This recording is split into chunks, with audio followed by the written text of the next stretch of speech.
बंगाल के पलासी नाम के एक छोटे से गांव के पास दो सेनाएं आमने सामने खड़ी थी। 23 जून 1757 सुबह के समय एक तरफ बंगाल के नवाब सराजुद्दौला था, दूसरी तरफ सिर्फ कुछ हजार सिपाहियों के साथ ईस्ट इंडिया कंपनी। आंकड़ों के हिसाब से नवाब की जीत लगभग तय थी, लेकिन शाम होते होते सब कुछ बदल गया।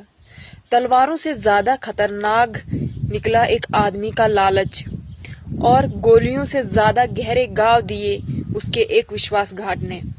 इतिहास के पन्ने आज भी गवाही देते हैं, पलासी का युद्ध सिर्फ एक बैटल नहीं था, ये भारत में ब्रिटिश शासन की शुरुआत थी। बंगाल भारत का सबसे अमीर प्रदेश। 18वीं सदी में बंगाल भारत का सबसे समृद्ध क्षेत्र माना जाता था।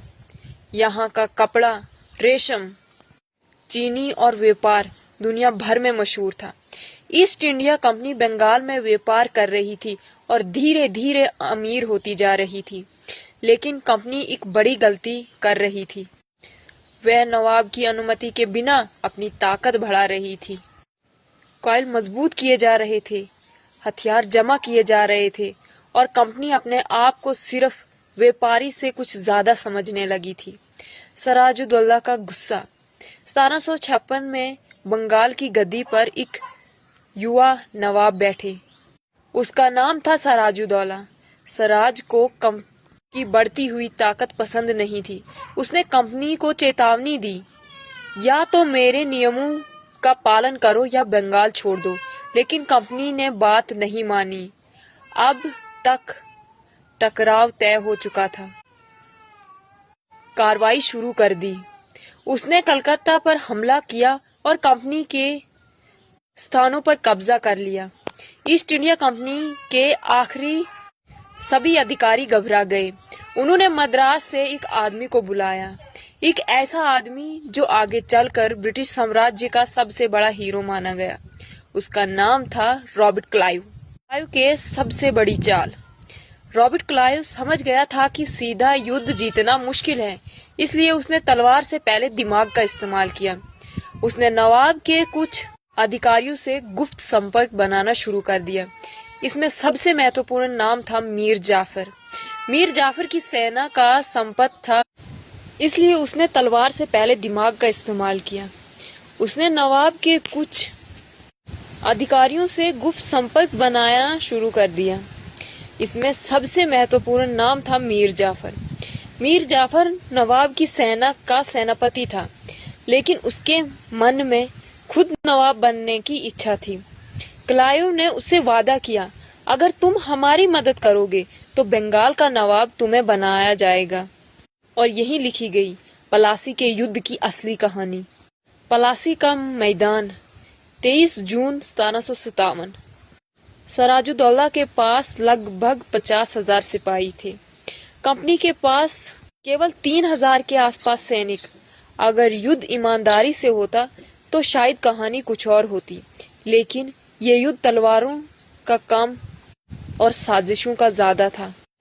जब लड़ाई शुरू हुई, मीर जाफर और उसके साथियों ने अपनी सेना को लगभग निष्कर्ष रखा। नवाब को लगता रहा कि उनके लोग उसके साथ हैं, लेकिन सच्चाई कुछ और थी। उनके अपने लोग उसे धोखा दे चुके थे और विश्वासघात की जीत हुई। धीरे धीरे नवाब की सेना टूटने लगी। जिस सेना पर सराज भरोसा कर रहा था, वही सेना उसके किसी काम की नहीं थी। शाम तक ईस्ट इंडिया कंपनी विजय हो चुकी थी। युद्ध समाप्त हो चुका था, लेकिन भारत के इतिहास में एक नए युद्ध की शुरुआत हो चुकी थी। सराजुद्दौला भाग निकला, लेकिन कुछ समय बाद उसे पकड़ लिया गया और मार दिया गया। मीर जाफर को बंगाल का नवाब बना दिया गया, लेकिन असल शक्ति अब कंपनी के हाथ में थी। क्या ये सच में एक बैटल थी? नहीं, यही पलासी की सबसे बड़ी हाथा है। पलासी के बाद कंपनी को बंगाल की धन संपत्ति पर प्रभाव मिल गया, और बंगाल उस समय भारत के सबसे अमीर प्रदेश था। यहाँ से कंपनी को पैसा मिला, पैसे से सेना बनी, सेना से और युद्ध जीते गए, और धीरे धीरे पूरे भारत पर ब्रिटिश प्रभाव बढ़ता गया।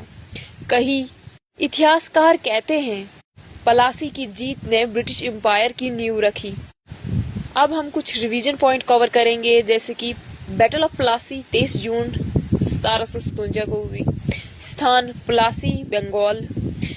ब्रिटिश सेना का नेतृत्व रॉबर्ट क्लाइव। बंगाल का नवाब सिराजुद्दौला।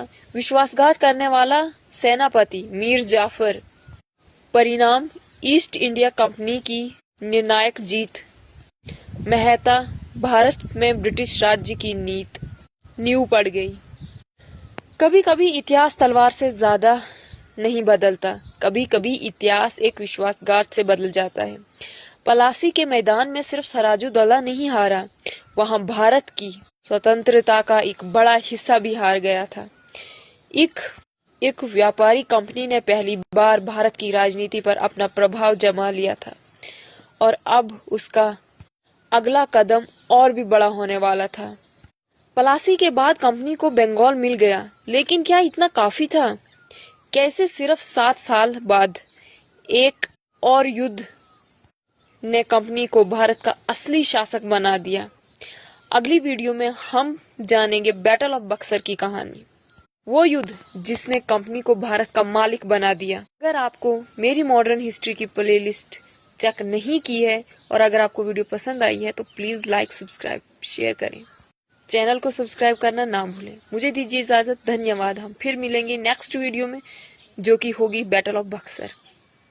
मैं आपको उस वीडियो में पूरी कहानी एक्सप्लेन करूंगी। अगर आपको मेरी वीडियो पसंद आ रही है तो वेट करें नेक्स्ट वीडियो के लिए।